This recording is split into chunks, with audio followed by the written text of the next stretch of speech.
Praise the Lord, ஹல்லேலூயா. எப்படி இருக்கிறீங்க? கர்த்தர் உங்களை ஆசீர்வதிப்பாராக. நாங்கள் நேற்று கிரண் எசேக்கியேலருடைய கூட்டம் எப்படி இருந்தது?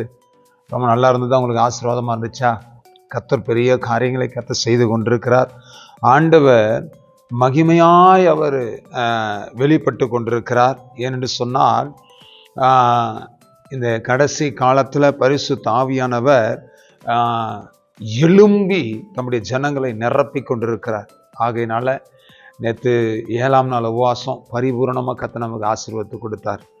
இன்னைக்கு 8வது நாள் உபவாசம். இன்னைக்கு யார் வர போகிறாங்கன்னு சொல்லிட்டு யோசிக்கிறீங்களா? விசேஷமாக பெங்களூர் பெண்டிகோஸ்டல் ஃபெலோஷிப்பில் மிக முக்கியமான தலைவர்களாக இருந்து செயல்பட்டு கொண்டு வருகிற பாஸ்டர் ராபின்சன் பால் அவர்கள் இன்னைக்கு கர்த்தருடைய வார்த்தையை நம்மோடு கூட பகிர்ந்து கொள்ள போகிறார். ஆகையினால தயவு செய்து தேவனுடைய பிள்ளைகளை நீங்கள் கர்த்தருடைய ஆசீர்வாதத்தை இன்னைக்கு பெற்றுக்கொள்ளுங்க. சாயங்காலம் 6 மணிக்கு மிஸ் பண்ணாதீங்க. நிறைய பேர் லைவில் வீட்டில் பார்க்கலான்னு பார்க்குறீங்க. தயவுசெய்து அப்படி இருக்காது. தூரமாக இருக்கிறவங்க ஓகே, நீங்கள் தயவுசெய்து கிட்ட இருக்கிறவங்க வாங்க, சேர்ந்து கர்த்தருடைய சமூகத்தில் ஆசீர்வாதத்தை சுதந்திரித்து கொள்ளுவோம், பாடுவோம், கர்த்தரை துதிப்போம், ஆராதிப்போம். கர்த்தர் பெரிய காரியங்களை கர்த்தர் செய்து கர்த்தர் நம்மை ஆசீர்வதிப்பார். ஹல்லேலூயா. கர்த்தருடைய நாமம் மையப்படுவதாக. இந்த நாளில் ஒரு வசனத்தை நான் வாசிக்கிறேன் பாருங்க.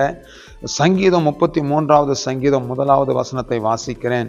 நீதிமான்களே, கர்த்தருக்குள் களி கூறுங்கள், துதி செய்வது செம்மையானவர்களுக்கு தகும். ஹல்லேலூயா.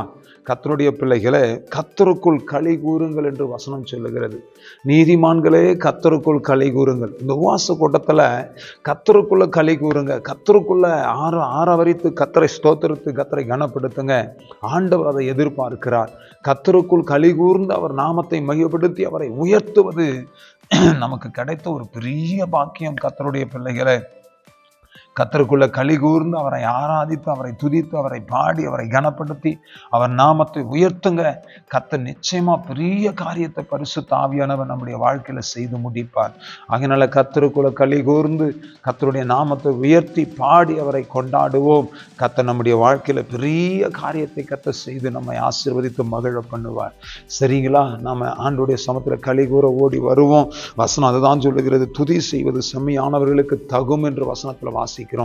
கர்த்தருடைய பிள்ளைகளுக்கு துதி செய்வது தாங்க தகும். நம்ம செம்மையான தேவனுடைய பிள்ளைகளா இருக்கிறோம். நமக்கு ஆண்டவர் தகுந்த ஒரு ஆசீர்வாதம்னா துதி, ஆண்டவரை துதித்து மகிமைப்படுத்துவதுதான். ஆகையினால துதி செய்து கர்த்தருடைய நாமத்தை மகிமைப்படுத்துவோம். கர்த்தருக்குள்ள களி கூர்ந்து கர்த்தரை கனப்படுத்துவோம். கண்களை மூடி கர்த்தரை நோக்கி பார்த்து ஜெபிக்கலாம். தகப்பனே, இந்த நல்ல வேளையில் ஆண்டவருடைய சமூகத்துல கர்த்தருக்குள் களி கூற கர்த்தருடைய பிள்ளைகளுக்கு இரக்கம் பாராட்டுங்க. களி கூறுகிற அபிஷேகத்தை உடைய பிள்ளைகள் மேல வைங்க ராஜா. விசேஷமாய் ஆண்டவரே, உடைய பிள்ளைகள் ஆண்டவரே ஸ்தோத்திர கர்த்தருக்குள் களி கூர்ந்து மகிழ்ச்சியா இருக்க, ஆசீர்வாதமா இருக்க, கர்த்தருக்குள் ஆனந்த களிப்புடன் பாடி கர்த்தரை துதிக்க கொண்டாட கர்த்தருடைய நாமத்தை உயர்த்த கர்த்தர் கிருபை செய்யுங்க சுவாமி. ஓ ரகா லம்மா ராதி ஆந்த ரபா ஷியாத்த ரபா. கர்த்தருடைய வல்லமை இறங்கட்டும். உடைய பிள்ளைகளை ஆசீர்வதித்து கர்த்தர் உயர்த்தும். எல்லா தடைகளை உடைத்து போடுங்க சுவாமி. அற்புத அடையாளங்கள் நடக்கட்டும். உடைய பிள்ளைகளை ஆசீர்வதித்து பலப்படுத்துங்க.